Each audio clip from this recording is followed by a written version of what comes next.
Hari ini kita dapat berkumpul dalam keadaan sehat untuk menghadiri acara pembekalan wisuda angkatan ke-10 Universitas Mataram tahun 2020.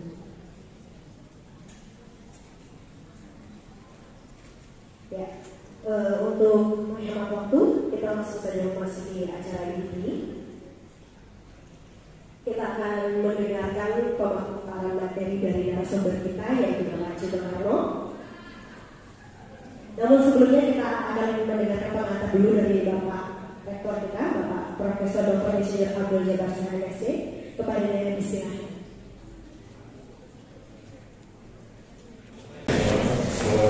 Sejahtera bagi kita semua.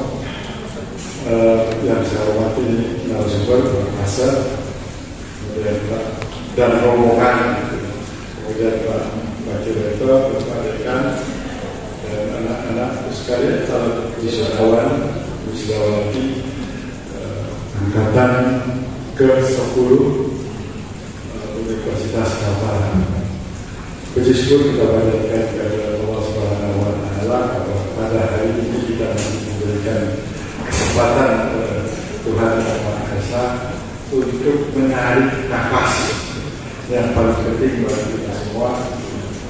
Nah, kita baru bersyukur kita memiliki seorang entrepreneur. Kalau tadi kita ngomong-ngomong ke Pak Hartonya Kabupaten Bulungan. Kalau di era Orde Baru dulu ada Tapos itu. Tapos itu pusat peternakan sapi yang kita miliki di Indonesia. Itu ada dulu bantuan sapi kepada masyarakat. Kemudian sapi itu ditempatkan menjadi sapi-sapi berikutnya. Nah, kita punya di Kabupaten Bulungan. Saya itu punya entrepreneur yang berhasil mengembangkan peternakan kambing di di Kabupaten Bulungan. Cita-citanya itu tidak hanya di Kabupaten Bulungan, nanti di seluruh Kaltara punya mitra di semua desa. Rencananya itu dalam 5 tahun ke depan itu ada 500 mitra. Jadi kita tidak akan lagi kesulitan untuk mendapatkan protein hewani yang berasal dari kambing. Nah, supaya kita punya waktu banyak, saya ingin nanti kita mendengar sama-sama bagaimana proses mulai mengawali usaha itu sampai menjadi seperti sekarang. Ini yang perlu kita dengar supaya ada lahir dari kita itu entrepreneur yang lain, tidak hanya di bidang kambing. Ada yang bisa kita kembangkan lebih lanjut. Ini Pak Asar, Universitas Kaltara ini wisudawan kita itu ada sekitar 160 lebih ya. Untuk di tahun ini mungkin di Februari kita akan wisuda lagi. Nah, ini dari berbagai macam latar belakang ilmu. Jadi kalau tidak usaha itu mau lulusan apa saja kan bisa. Jadi kita sudah memikirkan saya softball nanti mau jadi dari administrasi negara menjadi pegawai negeri. Itu tidak jalannya lagi untuk berpikir seperti itu. Bagaimana kita mengelola potensi yang kita miliki itu menjadi hal yang lebih berharga. Nah, itu barangkali pengantar dari saya. Lebih kurangnya saya mohon maaf. Kemudian juga dengan Pak Asal saya mohon maaf ya apa adanya ya, seperti ini kampus kami. Demikian yang bisa saya sampaikan. Terima kasih. Assalamualaikum warahmatullahi wabarakatuh.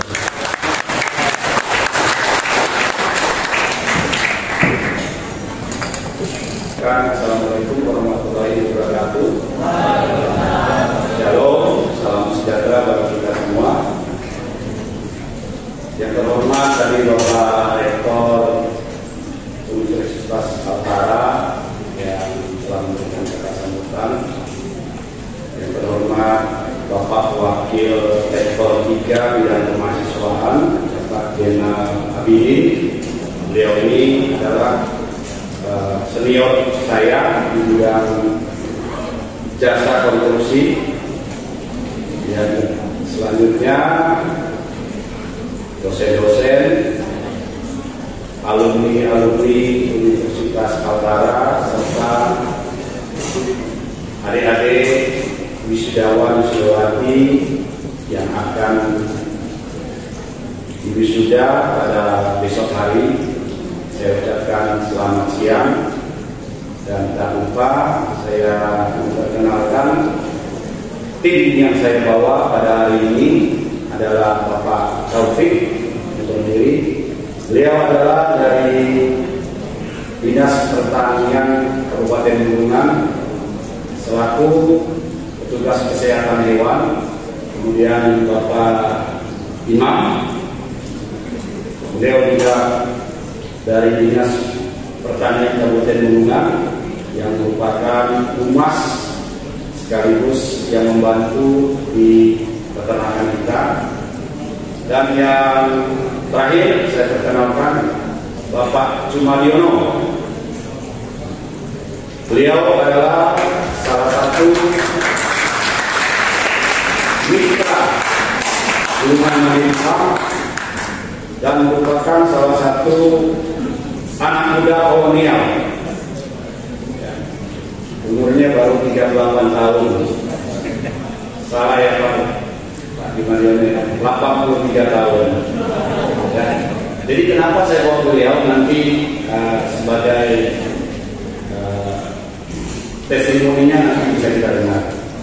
Jadi saya ucapkan terima kasih atas kepercayaan dari Universitas Kaltara memberikan saya kesempatan untuk hadir di tengah-tengah gedung yang megah ini untuk sebagai narasumber berbicara tentang dunia peternakan. Ini adalah kesempatan saya yang kedua. Di bulan Februari 2022 yang lalu, saya juga diundang dari Universitas Borneo Tarakan sebagai narasumber. Di sana memberikan kuliah terbuka sebagai praktisi berbicara tentang sektor peternakan. Adik-adik sekalian yang saya banggakan, saya memperkenalkan diri saya dulu. Nama saya Ceko Karno, tapi lebih akrab dipanggil Asep. Mungkin dari adik-adik mahasiswa sudah ada yang kenal, yang belum kenal saya perkenalkan, nama saya Asep atau Ceko Karno. Kelahiran saya di Berau, tetapi usaha pekerjaan dan aktivitas saya adalah di Bulungan. Saya lulusan SMA Negeri 1 Tanjung Selor sejak tahun 91, jadi angkatan ke-91. Setelah itu saya bekerja di jasa konstruksi pengaspalan jalan. Salah satunya mitra saya masih Bapak Wakil Rektor ini, Pak Jenal ini masih di Dinas Pekerjaan Umum. Beliau adalah mitra kami di dalam pekerjaan jasa konstruksi. Sampai hari ini saya juga masih di bidang jasa konstruksi. Tadi Bapak Rektor mengatakan tidak hanya orang yang sudah di satu bidang atau adik-adik yang masih memang kuliahnya di fakultas apa saja, itu harus mempunyai satu visi untuk menjadi wirausaha. Ya. Saya di bidang jasa konstruksi kok tiba-tiba bergelut di usaha peternakan kambing. Nah, ini yang mungkin pada hari ini yang akan kita kupas bersama. Mudah-mudahan ini bermanfaat bagi kita semua. Ya. Jadi saya tinggal di Tanjung Selor, tepatnya kita masih tetangga dengan Unikal ini. Rumah saya di Jalan Pinus, jadi nggak ada 200 meter dari Unikal ini, dekat sebelah dengan Renitix. Ya. Baik, saya akan memperkenalkan usaha peternakan kami yang selama ini kami geluti. Berawal dari program visi misi Bapak Bupati Wakil Bupati kita, itu ingin adanya kedaulatan pangan, salah satunya di sektor daging, ya, dengan program Mandau Tani beliau, satu lokasi satu produk. misi bupati kita perlu kita support. Kita sebagai pengusaha, sebagai anak daerah mencoba mencari peluang. Kalau ingin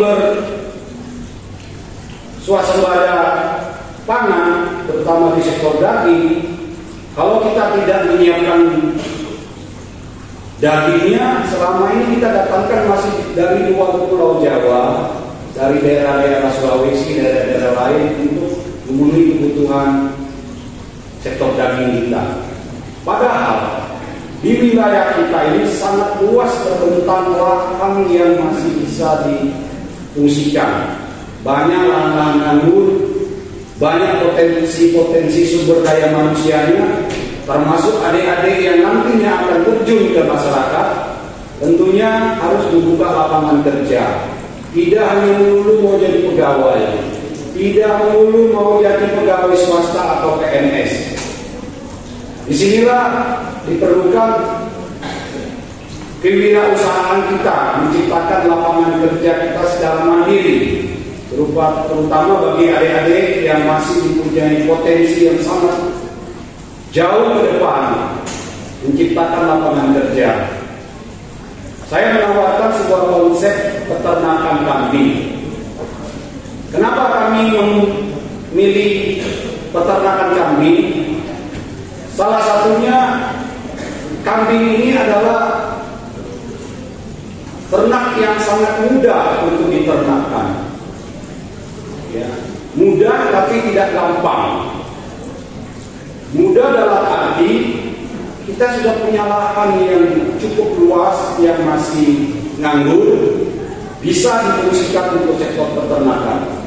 Saya yakin dan percaya adik-adik, tentunya ada yang datang dari desa-desa yang ada tersebar di wilayah Bulungan, bahkan dari Kaltara ini, punya lahan yang luas. Orang tuanya pasti punya lahan yang luas. Mau itu yang dari fakultas pertanian, fakultas apa saja yang saat ini sudah kalian mengikuti, pasti orang tuanya punya lahan. Kalau tidak ada lahan pribadi pun kita masih bisa pinjam atau sewa, itu masih cocok hitungannya. Oleh karena itu saya menggugah hati-hati adik-adik sekalian, ayo mari kita menciptakan dunia peternakan sebagai sebuah potensi yang belum tergarap secara maksimal.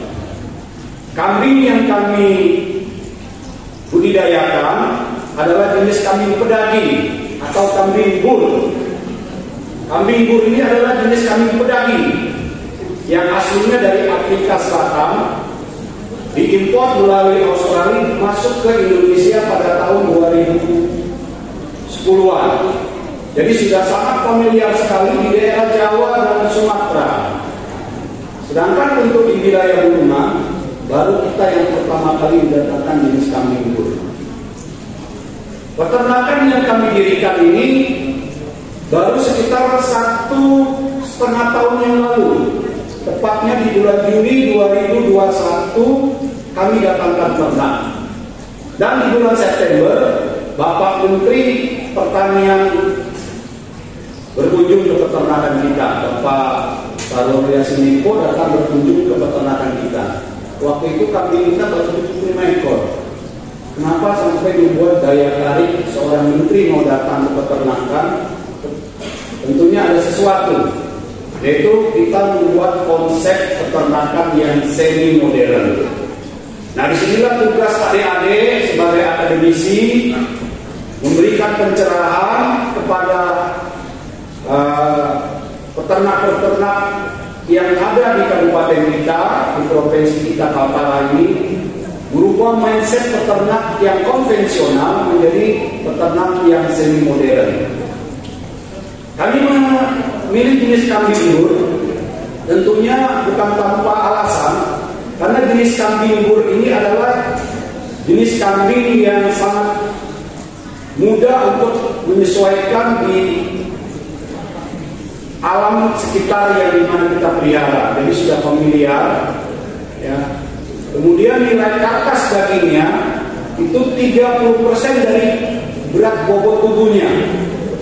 Sedangkan kambing-kambing lokal yang dipelihara selama ini tidak lebih dari 20%. Kita tentunya membeli kambing bukan beli tulang, tetapi ini membeli daging. Jadi kalau berat kambing itu 30 kilo, minimal kita dapat 10-11 kilo daging di luar jeroan, di luar organ-organ tubuh yang lain. Nah, hal ini tentunya mempengaruhi nilai jual kita dalam beternak. Saya ingin memberikan sebuah gagasan dalam peternakan kambing ini. Di dalam usaha peternakan kambing ini sebuah prospek yang sangat menjanjikan, ya, sangat menjanjikan bagi kita entrepreneur muda. Jangan kita malu, jangan kita merasa bahwa peternak itu sebuah pekerjaan yang rendah.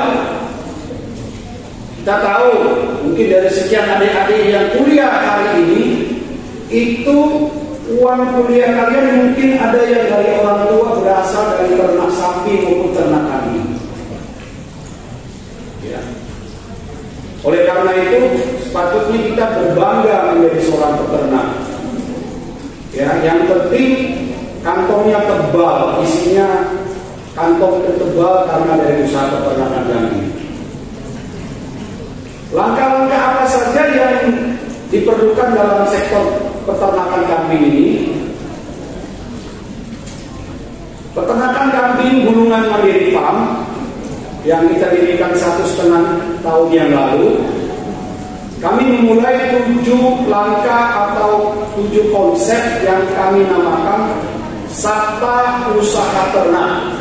Ya, Sakta itu artinya 7 langkah, 7 usaha di dalam peternakan kambing. Sebelum kita melangkah ke dalam 7 langkah itu, yang pertama, yang paling utama adalah mengembangkan niat kita dulu. Komitmen kita mau beternak. Karena kalau niatnya setengah-setengah, hasilnya pasti tidak maksimal.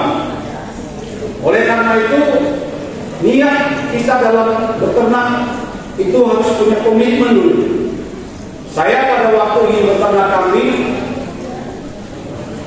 tidak pernah memikirkan bahwa saya akan pegang kambing, tetapi karena niat dan keinginan saya ingin memajukan sektor peternakan, saya memulai untuk beternak.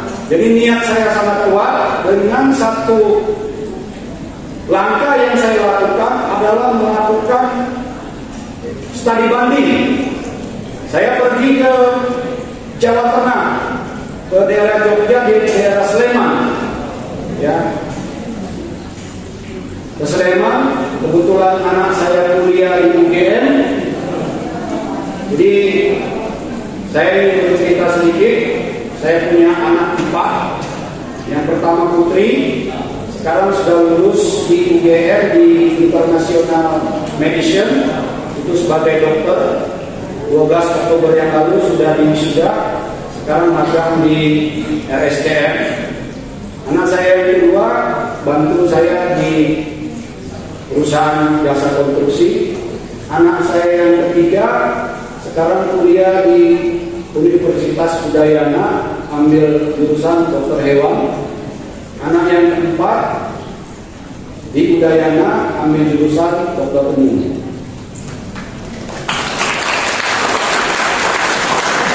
Jadi saya berpikiran bahwa anak-anak kita ke depan harus mempunyai pendidikan yang mumpuni. Jadi adik-adik sekarang yang sudah selesai kuliahnya ini sudah tepat, karena di zaman era kita nanti tentunya persaingan usaha, persaingan kerja itu sangat bersaing. Oleh karena itu saya sebagai orang tua ya berusaha supaya anak-anak itu mendapatkan pendidikan yang cukup supaya mereka dapat berwirausaha di kemudian hari. Adik-adik sekalian yang saya banggakan, di dalam usaha peternakan kambing, yang pertama yang harus kita perhatikan setelah niat dan komitmen kita yang kuat, yang pertama kita menentukan bibit unggul. Jadi ada 7 langkah, diingat baik-baik bagi yang berminat. 7 langkah dalam usaha peternakan atau sabta usaha ternak. Yang pertama adalah penentuan bibit unggul.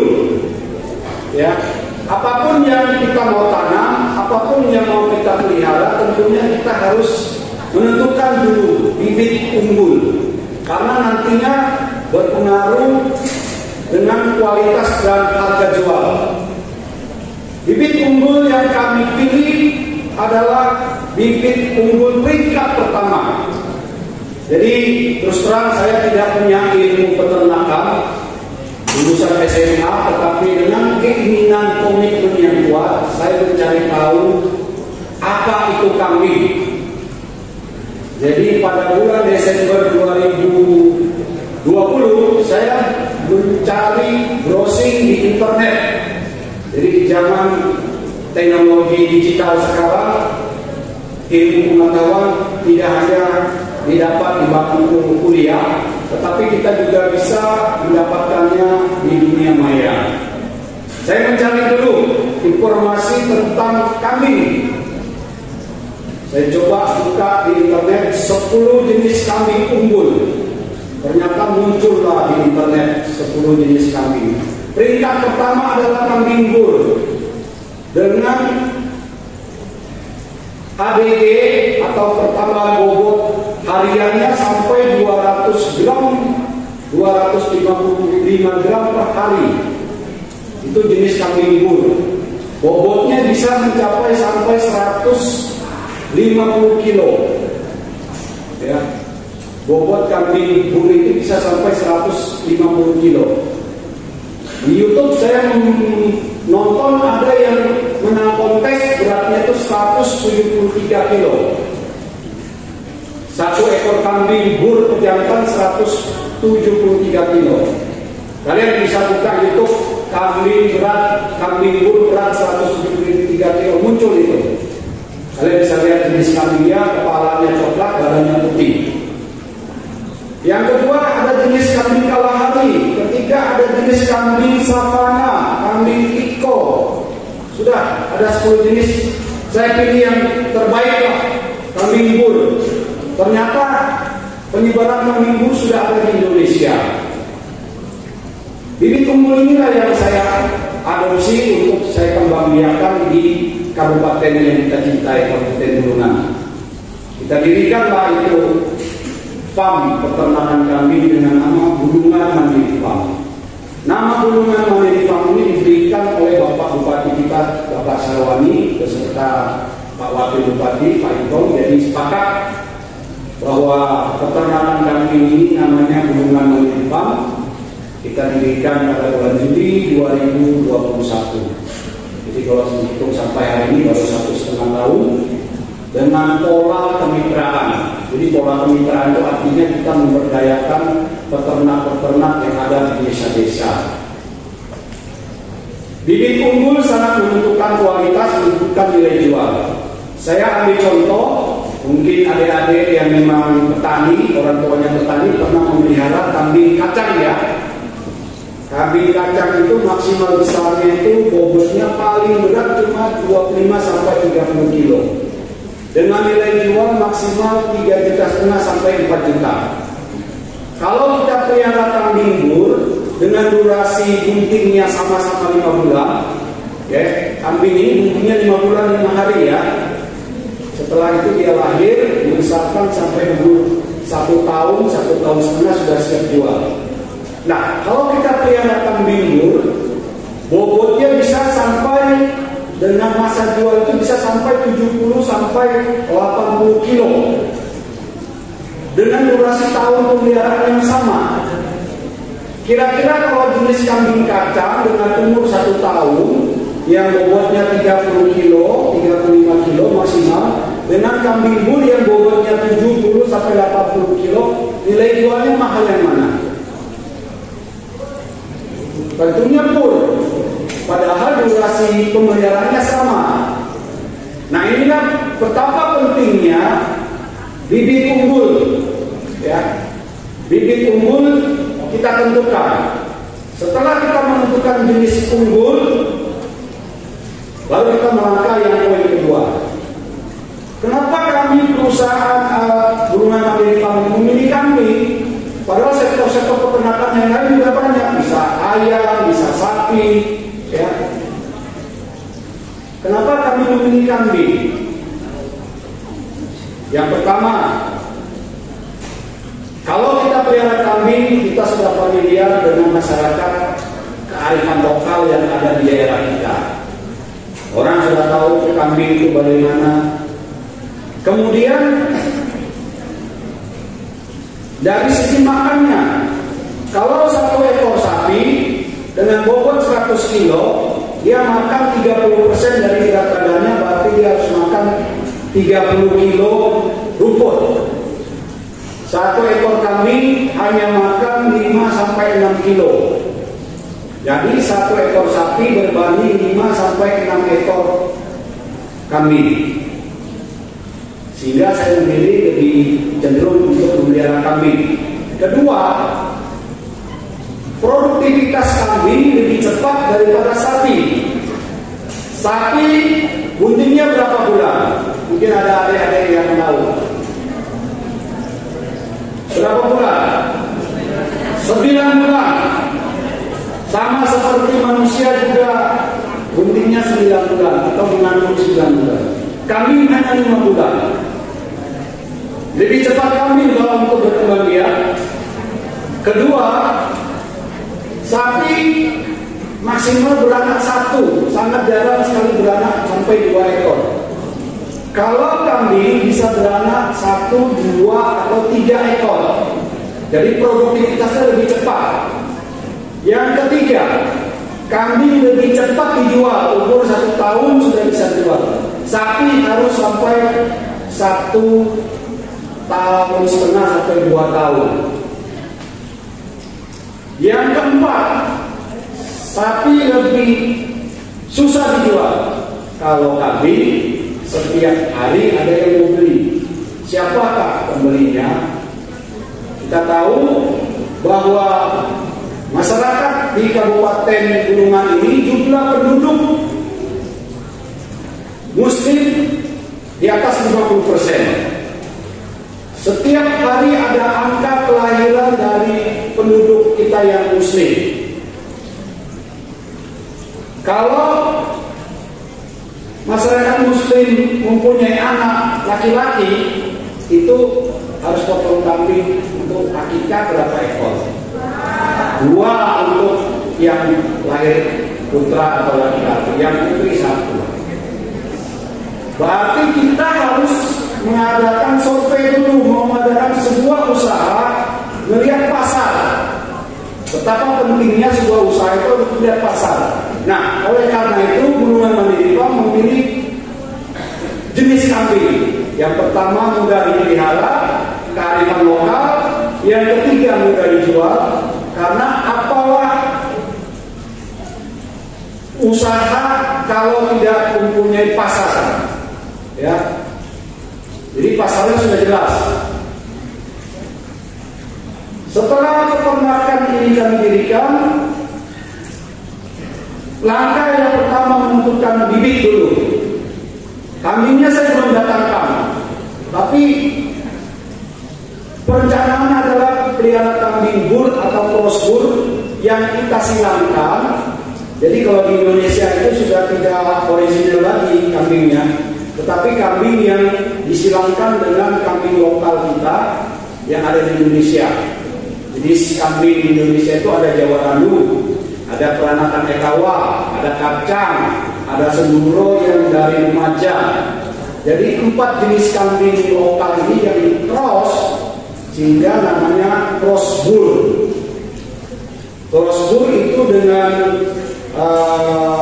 genetik yang F1, F2 sudah sangat layak untuk menjadi kambing jual, kambing komoditi jual. Langkah yang kedua, Gulungan Mandiri Farm membuat sumber pakan. Jadi kita ingin merubah mindset para peternak lokal konvensional yang selama ini kalau ingin beternak itu mempunyai satu pemikiran, Gampang mah beternak kambing, beternak sapi, dilepas aja atau nyari rumput.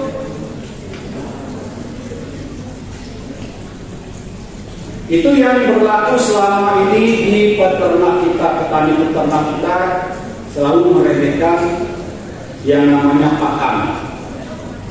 Sumber pakan adalah sebuah pengeluaran terbesar di sektor peternakan. Peternakan apa saja? Sumber pakan adalah pengeluaran terbesar, untuk sekitar 70% itu pengeluaran adalah di sektor pakannya. Peternak ayam itu full kita harus mendatangkan pakan ayam. Bahkan pakan ayam harus kita datangkan dari Pulau Jawa. Nah, sedangkan kalau kita ingin beternak kambing, kita tidak perlu datangkan dari Jawa. Cukup kita menyiapkan lahan, mengolah lahan dan menanam. Dan yang kita tanam pun adalah pakan yang berkualitas, yang memenuhi standar kebutuhan ternak itu. Kalau pakan kita asal-asalan, hasilnya pasti tidak maksimal. Contoh, kalau kita hanya mengandalkan rumput liar yang ada di sebarang di wilayah kita, itu rumput liar nutrisinya hanya 5-6%. Sedangkan kebutuhan ternak itu jauh daripada itu. Kalau kita tidak memberikan nutrisi yang cukup, sudah pasti ternak kita tidak akan gemuk, alias kurus, alias stunting. Ya. Bukan cuma manusia aja yang stunting ya, tetapi hewan juga gitu. Kalau dia tidak mempunyai gizinya yang cukup, maka dampaknya nanti mempengaruhi reproduksinya. Dia tidak akan bisa berkembang biak dengan baik, bahkan keturunan-keturunannya pasti sakit-sakitan. Ya, kita saja manusia, kalau dalam masa hamil tidak diberikan gizi yang cukup, anak kita pasti lahir tidak baik. Itu juga dengan hewan ternak kita. Oleh karena itu kebutuhan nutrisinya harus cukup. Nah, Bulungan Mandiri Farm membuat sebuah konsep sumber pakan yang berkualitas dengan menanam beraneka macam tanaman sumber pakan. Mungkin bisa ditampilkan jenis tanamannya. Ya. Bulungan Mandiri Farm mempunyai lahan yang sangat luas sebagai sumber pakan. Yang kita tanam adalah jenis rumput pacong. Namanya rumput pacong atau Navier pacong. Ini adalah jenis tanaman gajah-gajahan ya. Seperti rumput gajah tapi bukan rumput gajah. Rumput pacong ini namanya pacong, ini aslinya dari Thailand, dari distrik Pacong. Jadi dibawa oleh orang Thailand ke Indonesia. Kadar nutrisinya 16,45%. Itu ada proteinnya, ada unsur seratnya. Rumput pacong ini sangat mudah ditanam, mempunyai produktivitas yang sangat tinggi, umur panennya yang sangat singkat, 30-45 hari sudah bisa dipanen. 1 meter perseginya rumput pacong ini bisa menghasilkan 20-30 kg. Jadi kalau kita menanam dengan area 1 meter persegi, kita bisa dapat 20-30 kg rumput segar. Kalau 30 kg kita pelihara kambing 5, cukup sudah untuk 1 hari makan. Kalau rumput odot di bawah 20 kg, nutrisi rumput odot cuma 11%. Nah, betapa pentingnya kita mengadopsi atau meneliti dulu jenis-jenis tanaman yang berkualitas apa yang cocok yang harus kita tanam. Bulungan Mandiri Farm menanam 2 jenis tanaman unggulan. Yang pertama adalah rumput pacong dengan nutrisi 16,45%. Yang kedua adalah tanaman indigofera. Ini adalah tanaman leguminosa, jenis tanaman kacang-kacangan. Nutrisinya di atas 27,25%. Tanaman ini sangat unik karena merupakan jenis tanaman yang sangat mempunyai nutrisi tinggi dan sangat mudah ditanam di wilayah kita.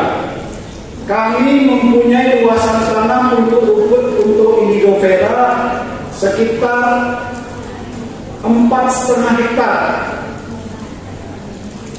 4,5 hektar tanaman hijauan leguminosa dari indigofera. Tanaman ini sangat cepat masa produktivitasnya, ditanam 4-5 bulan sudah bisa dipanen dengan durasi panen setiap 2 bulan. Tanaman ini merupakan green konsentrat. Green konsentrat itu artinya kita tidak perlu lagi pakai konsentrat yang pabrikan, karena untuk tanaman ini sudah bisa mencukupi kebutuhan ternak kambing kita. Jadi ada 2 macam tanaman unggulan, pacong dan indigofera. Ini yang kita berikan rutin untuk ternak kita. Ibaratnya pacong itu nasinya, indigofera lauknya. Dengan komposisi bisa 30-70, 70% indigofera pacong, 30% indigofera, atau 40% indigofera, 60% pacong. Tergantung dari kebutuhan ternak kambing kita. Kalau dia di dalam masa kehamilan atau bunting, kita berikan komposisi 50-50, 50% pacong, 50% indigofera, supaya janinnya juga terpenuhi nutrisinya. Selain 2 jenis tanaman ini, ada tanaman lain. Kita tanam nangka, tanam pisang, tanam kaliandra. Kenapa kami tanam pisang dan nangka di areal lahan sumber pakan kita? Selain nanti daunnya kita bisa berikan ke ternak, buahnya bisa kita jual. Jadi kita ada tanam pohon nangka sekitar 400 pohon. Kalau nanti 3-4 tahun dia sudah berbuah, berarti setiap musim kita bisa jual 1 truk buah nangka sebagai income tambahan. Begitu juga dengan tanaman pisang. Pisang sangat mudah kita tanam. Ada 450 pohon pisang kami tanam di area ternakan kita, berdekatan dengan kandang. Konsep dari Human Mandiri Farm, kandangnya di tengah, sekitarnya adalah area sumber pakan. Kenapa kita taruh di sekitar? Supaya kita mengurangi kos untuk mengambil pakan tersebut, efisiensi waktu dan biaya. Nah, kalau peternak-peternak konvensional atau orang tua petani dari adik-adik mungkin yang peternak, saya percaya pengeluarannya pasti besar. Pertama, dia mencari rumput keliling, muter-muter, pasti pakai sepeda motor atau bahkan pakai mobil. Kalau ternaknya sedikit mungkin pakai motor. Kalau pakai motor tentunya tidak gratis. Bahan bakarnya mungkin tidak pakai air, harus pakai BBM. 1 liter BBM sekarang sudah 10.000. Kalau per hari dia makin jauh nyari rumputnya, berarti 1 liter bensin habis. 1 bulan berarti 300.000. 1 tahun 3.600.000. 1 tahun. Kalau dia memelihara bertahun-tahun berarti puluhan juta, tidak terasa uang yang keluar. Tapi kalau konsepnya kandang berdekatan dengan sumber pakan, ibaratnya kita jalan kaki aja kan sudah bisa ngambil sumber pakan. Kemudian efisiensi waktu. Kalau nyari pasti dengan waktu berjam-jam. Padahal menyiapkan sumber pakan itu hanya memerlukan waktu setengah sampai 1 jam. Setelah itu kita bisa kerja yang lain yang lebih produktif. Ya. Yang kedua, tergantung cuaca. Kalau hujan nggak bisa narik, berarti kita harus menyiapkan ekstra waktu untuk nyari sumber pakan. Tapi kalau sumber pakan dekat kandang, kita bisa mempersiapkannya lebih cepat. Ya. Nah, itulah sumber pakan merupakan komponen yang sangat utama di dalam usaha peternakan kambing. Yang ketiga adalah kandang. Kandang yang memenuhi standar kesehatan ternak. Hari-hari ini di peternakan konvensional membuat kandang seadanya, tidak higienis, sehingga mempengaruhi kesehatan ternak. Kambingnya sakit karena kotoran, urin campur dengan kambingnya, sehingga rentan terserang penyakit kulit, bahkan rentan terjadi penyakit pernapasan. Ya, jadi urin itu menghasilkan amonia, sehingga amonia ini terserap oleh ternak kita, maka gampang batuk-batuk bahkan sakit pernapasan. Konsep dari peternakan dengan mandiri farm itu panggul. Jadi minimal 80 cm dari tanah baru lantai kandang. Minimal 80 atau 1 meter baru kita lantai kandang. Ini sudah sesuai standar teknis kesehatan ternak. Jadi kotoran, urin itu jatuh ke bawah, diserap oleh tanah, urinnya, amoniaknya tidak naik ke atas, sehingga ternak kita sehat. Dengan ternak yang sehat, kita mengharapkan produktivitas yang tinggi. Jadi kandang itu sangat mempengaruhi. Nah, kalau sudah sumber pakannya siap, kandangnya sudah jadi, baru yang nomor 1 tadi, kambingnya kita datangkan, kita isilah di dalam kandang kita. Kalau kambing sudah ada, poin yang keempat yang harus kita perhatikan adalah pencegahan penyakit dan kesehatan ternak. Ya. Poin yang keempat, kesehatan ternak. Kesehatan ternak ini perlu kita perhatikan. Kita rutin harus memberikan vaksinasi, memberikan vitamin-vitamin. Kalau ada yang sakit, cepat menghubungi petugas kesehatan ternak di Kabupaten Bulungan maupun Provinsi Kaltara. Setiap desa sudah ada petugas kesehatan ternak. Kita bekerja samalah dengan petugas kesehatan ternak untuk menangani ternak-ternak kita yang sakit. Jadi penting untuk mencegah, memberikan vitamin, memberikan mineral blok, memberikan penanganan penyakit. Poin yang kelima, setelah penanganan penyakit kambing kita sehat, memberikan nutrisi yang cukup. Kalau kita ingin memperbanyak kambing atau pemeliharaan ternak, kita harus kejar yang namanya reproduksi.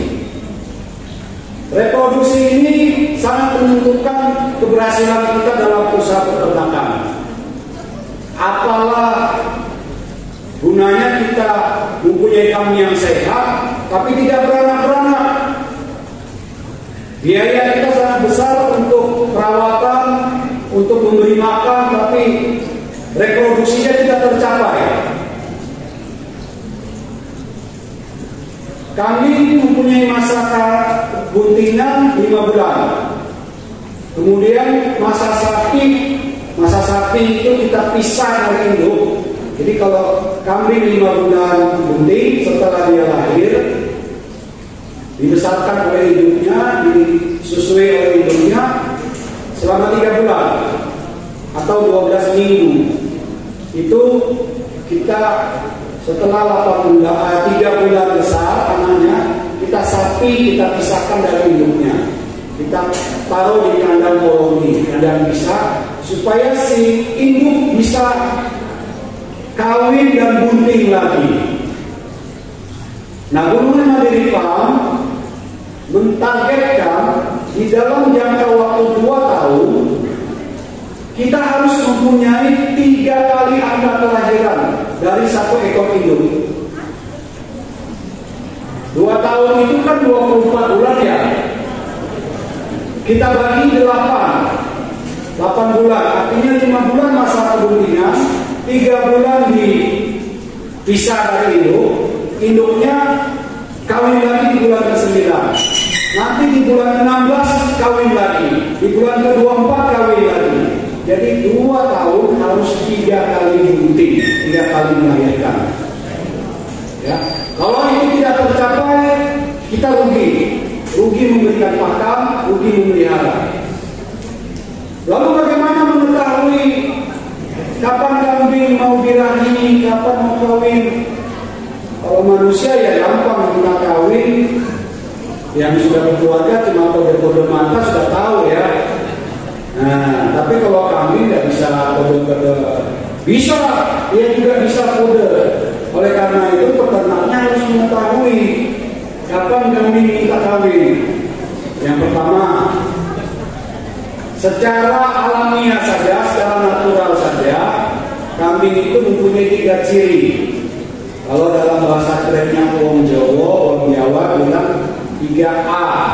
Abang, anak, abu. Abang artinya alat reproduksi dia berupa kemaluan kambing betina itu warnanya merah muda. Abang, anak-anak warna merah muda. Ya, kalau dia tidak merah muda itu dia belum bisa kawin. Nah, itu yang pertama. Yang kedua, dia anak. Ya, kita tidak perlu pegang. Tapi secara alami kita tahu dia anak itu dengan dia bengkak. Ya, abu, dia bengkak. Kemudian dari alat kemaluannya itu keluar lendir. Lendir inilah yang membuat si pejantan mencium aroma lendir. Itu sudah memang sunatullah dari Tuhan, ya, diciptakan oleh Tuhan yang Maha Kuasa. Dengan aroma itu sebagai parfum. Itu kambing pejantan di kandang ujung sana pasti tahu. Sana teriak-teriak, kambing betina juga ngembek-ngembek. Ya, kambing yang agresif itu kalau dia sudah minta kawin, 1 hari 1 malam dia akan mbeknya itu kita sebagai peternak harus jeli, karena ada suara mbek yang berlainan. Suara mbek kejepit kakinya beda, ya. Suara mbek yang cari anaknya beda, tapi ada intonasi mbek yang minta kawin. Nah, inilah diperlukan kejelian dari peternak. Nah, itu bisa kalian dapatkan kalau sudah beternak, ya. Saya katakan tadi keluar lendir itu setiap 21 hari itu terjadi mens bagi si kambing. Kalau manusia 30 hari, ya, kambing ini setiap 21 hari itulah perputaran dia keluarkan lendir. Jadi dalam siklus dia 21 hari itu kita kawinkan. Kalau ternyata 21 hari tidak jadi, maka di 21 hari berikutnya kita kawinkan lagi. Pasti dia membek-bek dan abang-abang dan keluar negeri. Kalau dia sudah tidak minta, berarti proses perkawinan sudah berhasil. Nah, disinilah diperlukan kejelian kita untuk mengetahui kapan kambing kita kawin, harus segera dikawinkan, supaya kita nanti di periode berikut sudah dapat keturunan kambing lagi. Nah, ini betapa pentingnya ilmu reproduksi, ya. Yang keenam, setelah kita berkembang biak kambing banyak, tentunya kita harus mengetahui manajemen usaha. Manajemen ini sangat penting. Di dalam usaha apapun, sebuah manajemen itu perlu untuk memanage usaha kita. Kita mencatat semua pengeluaran, membuat kandang, membeli bibit kambing, membeli vitamin-vitamin, mengolah lahan. Kalau kita tidak catat, kalau cuma 1-2 bulan mungkin masih ingat. Tapi kalau bertahun-tahun kita ingin mengevaluasi usaha peternakan ini berhasil atau tidak, diperlukan adanya manajemen pencatatan. Apalagi kalau skala peternak itu sudah besar. Dan nanti dengan adanya pencatatan itu, kita bisa melihat mana pengeluaran-pengeluaran yang seharusnya tidak perlu, itu kita bisa evaluasi untuk tidak kita lakukan lagi. Karena terus terang di zaman digital ini banyak sekali produk-produk obat-obatan, vitamin-vitamin. Nah, kita tergiur, kita beli vitamin ini, beli itu. Ternyata itu tidak signifikan untuk membantu perkembangan peternakan kita. Nah, dengan kita mencatat, kita bisa mengevaluasi. Yang kedua, kita merecording. Ya, recording ini akan merekod kembali hasil ternak kita supaya dia tidak kawin sedara atau inbreeding. Kalau di manusia itu incest lah, ya, jangan sampai dia kawin sedara. Artinya, di pejantan nih, ini hidup, lahir anak, si anak jangan kawin sama bapaknya lagi. Nah, di kalangan masyarakat kita sekarang, dengan adanya bantuan pemerintah 1 pasang kambing, itu karena ketidaktahuan dari masyarakat kita, akhirnya kawin campur, kawin ngawur lah sudah si kambing ini. Lahirlah anak-anaknya, lama-lama lahir untet, artinya perdil, karena akibat kawin sedara. Ya, kita saja manusia dilarang untuk kawin sedara, ya. Hewan juga gitu, hindari kawin sedara. Dengan cara kita merecording, kita pasang nempel di telinga kambing itu ada nomor urut KTP-nya, kita pasang di telinga. Ini bapaknya ini, lahir anaknya ini, anaknya nanti kawin sama pejantan lain, jangan kawin sama bapak. Anak tidak boleh kawin sama saudara. Ya, jadi kalau ada lahir sepasang, pejantan betina anaknya, jangan sampai ini kawin. Oleh karena itu kita ada pemisahan. Pada waktu sudah 3-4 bulan, kita pisahkan yang betina sendiri, yang jantan sendiri. Kita pisahkan dengan kita berikan AirTag, NemTag atau KTP-nya kami, supaya kita bisa catat. Nah, itulah gunanya recording. Yang ketujuh, pasca panen dan pemasaran. Seperti di awal tadi saya jelaskan, kita memulai suatu usaha harus tahu dulu pangsanya atau pasarnya di mana ini kita ingin menjual hasil komoditi yang kita usahakan. Nah, Bulungan Mandiri Farm melihat pasar yang sangat terbuka di wilayah kita.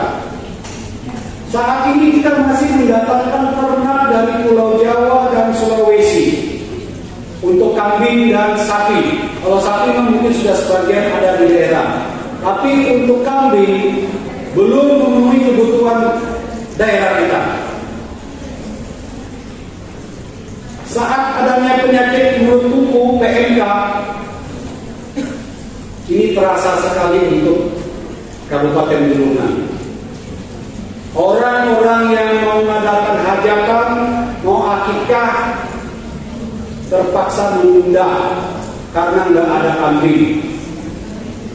Adapun harganya, alhamdulillah tinggi sekali, bahkan tembus sampai 10-15 juta per ekor. Nah, ini sebuah tantangan bagi kita bahwa pasaran untuk kambing itu sangat terbuka sekali. Siapa yang membeli kambing? Seperti yang saya jelaskan tadi, penduduk muslim kita sebagai pasarnya. Hari raya kurban, kalau kita tidak mampu beli sapi, kambing kita kurbankan. Akikah tiap minggu, tiap bulan orang cari. Ada acara-acara kawinan, perlu daging. Ya. Bahkan ini sebuah tantangan bagi kita anak-anak muda ya. Proyek strategis nasional yang dicanangkan oleh pemerintah pusat, Bapak Presiden kita salah satunya ada di Kaltara. Siapa yang tahu ada di mana? Proyek strategis nasional kita ada di mana? KIPI, kawasan industri. Ini sekarang sedang berjalan. Tenaga kerjanya sudah ada ratusan, bahkan mungkin ada 1000-an. 2-3 tahun ke depan, bukan 1000-an lagi, bisa mencapai 100 sampai 150 ribu. Siapa nanti yang menyiapkan proteinnya kalau bukan kita semua? Masa harus impor dari Cina datangkan kambing, atau impor dari Pulau Jawa datangkan daging kambing? Sedangkan daerah kita begitu luas terbentang, lahan masih kosong. Ini sebuah kesempatan. Oleh karena itu, Bulungan Mandiri Farm mengambil satu langkah yang tepat memulai usaha peternakan ini tidak sendiri, tetapi secara gotong royong dengan mengambil pola kemitraan. Kami sudah bermitra dengan berbagai peternak dari berbagai kalangan, tidak hanya peternak, tapi di situ ada pemuka agama, di situ ada PNS, di situ ada anak muda. Anak muda kemarin dia lulusan hukum, tapi mau beternak kambing. Nah, ini saya harapkan adik-adik mahasiswa yang nantinya mau wisuda, kalau pusing-pusing mikir mau usaha apa, ayo datang ke BMF, magang di sana 1-2 bulan, mulai usaha peternak kambing. Ini sebuah tantangan untuk kita ya. Tadi saya dengar dari Pak Rektor katanya ada 159 wisudawanya. Ada 10%-nya aja yang mau peternak kambing. Maka menciptakan entrepreneur baru di dalam sektor peternakan yang tentunya mendukung program pemerintah untuk berdaulat pangan di sektor kami. Jadi BMF sudah mempunyai mitra saat ini sebanyak 19 mitra peternak di berbagai desa. Izin Pak, 5 menit lagi biar ya. Diskusi lagi. Ini mau selesai. Ya. Jadi ada 19 mitra peternak di berbagai desa. Desa Tanjung Buka SP1 dan SP9 itu sudah beternak kambing, warga transmigrasi. Di Desa Tanjung Agung ada 3 ternak mitra Bulungan Mandiri Farm. Di Desa Panca Agung ada, di Desa Bumi Rahayu ada, di Desa Gunung Putih ada. Bahkan di Tanjung Buyut, anggota mitra kami yang terakhir itu peternak kambing. Nah, saya harapkan ke depannya ada mahasiswa yang akan terjun ke masyarakat. Kalau ada yang berminat, mari kita sama-sama mengelola sektor peternakan kambing ini. Demikian penyampaian dari saya tentang dunia usaha peternakan kambing. Nanti kalkulasi untung ruginya sambil kita tanya jawab. Ya. 7 langkah usaha peternakan kambing. Jangan dibalik-balik. Jadi urut dari 1 sampai 7. Demikian penyampaian dari saya. Atas perhatiannya saya ucapkan terima kasih. Wassalamualaikum warahmatullahi wabarakatuh.